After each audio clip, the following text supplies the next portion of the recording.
the electoral history of this country under the orders of the chairperson of the Electoral Commission. They clearly seem to be orchestrating violence that is state orchestrated violence. They are about to unleash violence against the candidates. The clear example is when I was in Mityana, when I was harassed the entire day by the police in Mityana. They kept on trailing me, stopping me from taking some routes, stopping me from greeting, from even waving at my supporters. So the Parliament of Uganda ought to have given priority to the issue of electoral reforms. Otherwise, we are in trouble. Police seems to be not governed by any electoral laws, and they are acting with a lot of impunity. Simon, smelling a very, very, very, very dirty end of this election cycle. There is a sense that much of the violence has been on candidate Robert Kyagulanyi's camp. Does it suggest to you that maybe he's the biggest threat in this election? That is not correct. Honorable Kyagulanyi is facing, actually it's true, is facing much of the state violence because of his character as an individual. You know, Honorable Kyagulanyi doesn't wield levels of political experiences. You see, he doesn't wield a lot of political experience like some of us have. You see, politics of ghetto structures is being relied on by the NRM through Major Damulira and the National Unity Platform. The National Unity Platform, you remember, they dubbed it a gully, that they formulating youth groups in ghettos so that they can maybe wreak havoc and do what. So me, I'm one of the proponents of that politics of a gully. I one time commanded quite a sizable number of youth structures in Kawempe, but I know how they can get out of hand if you are not experienced enough to control them. So what you see with Honorable Kyagulanyi, actually, he ferries people. People come from all walks of life, so he loses command along the way. And when he faces police that is unprofessional, they end up clashing. Some of us, what has always helped us, one, me, I don't ferry people. I just travel with my small team. I meet my supporters wherever I will go. I will not ferry people from one point to another. That's number one. Number two, we have decided, we have elected it as an operational strategy, not to be confrontational, because we're a younger party.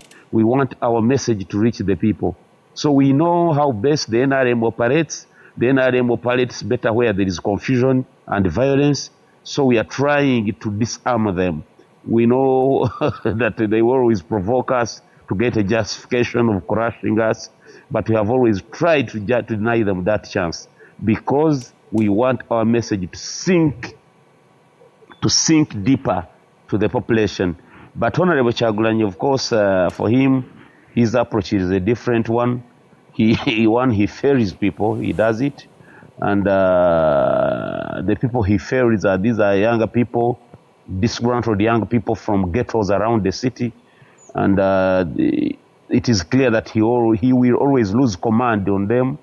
And when he loses command, encountered by disorganized police, a clash, terrible clashes will always happen. Well, but it's not Honorable Munyagwa, I would like to refer to the argument from Mr. Ndifuna, a human rights activist, who argues that you literally sleepwalked into this election, that you never made time to advocate for reforms, you simply got into this election without sufficient preparation as candidates? Honorable Ndifuna would be right had he exonerated Munyagwa. You see, you can't say it's true colleagues sleepwalked into this. And I told you, the opposition parties that have representation in the parliament ought to have fought for electoral reforms, ought to have advocated for electoral reforms. And they had a clear basis, a fundamental basis of the Supreme Court decision in the case of Amama versus President Museveni. They ought to have pushed harder to have meaningful electoral reforms. The Honorable Mpuga tried to front it, but I think he was muzzled given the fights that they had inside his own party. But it is unfortunate that we have found ourselves in such a situation, having squandered all the 5 years that would have otherwise been of meaningful agitation and political activism. It's unfortunate that we are here. Today you hear the Honorable Justice Byabakama giving instructions that are not backed by NLO. He's saying that after elections, all voters must leave the polling areas. That actually what you need to do is turn up for voting and then leave eventually and wait. You see, he's just repeating what happened in the 1980 during the days of the Luwuliza Chilundas and the Paulo Muangas. You see, when Paulo Muanga suspended any talk about elections and left the entire right to talk about elections invested in his office, and he ended up overturning the will of the people.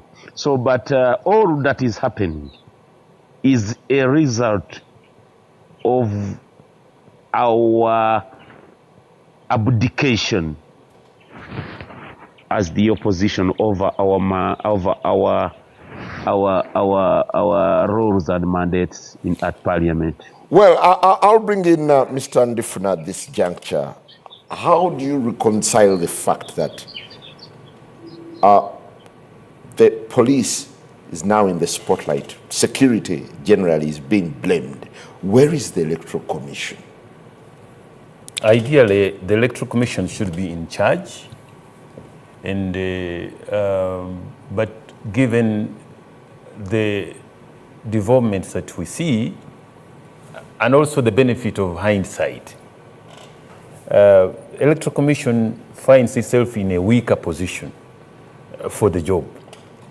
So beyond actually issuing statements and saying we are condemning violence, whether meted out by security agencies or individuals, I think the independent Electoral Commission ought to take steps that build the confidence and trust that indeed the Electoral Commission bites on security matters, because indeed security